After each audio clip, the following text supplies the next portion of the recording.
কোন রাষ্ট্রে যাইতাছো? মালয়েশিয়া। কি বিষয়? খারাপ বিষয়।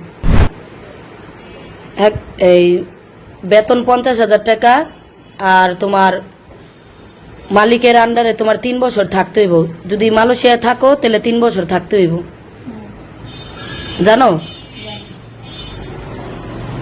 আর যদি 3 বছরের আগে আয়া পড়তে চাও তাহলে কিন্তু আইতে পারবো না। 3 বছরের চুক্তি মিটা তারপর আইতে হইব। কি কাজে যাইতাছো? খারাপ কাজে? কোন রাষ্ট্রে যাইতাছো? মালয়েশিয়া। কি বিষয়? খারাপ বিষয়। এই বেতন 50,000 টাকা, আর তোমার মালিকের আন্ডারে তোমার 3 বছর থাকতে হইব। যদি মালয়েশিয়ায় থাকো তাহলে 3 বছর থাকতে হইব, জানো? আর যদি 3 বছরের আগে আয়া পড়তে চাও তাহলে কিন্তু আইতে পারবো না। 3 বছরের চুক্তি মিটা তারপর আইতে হইব।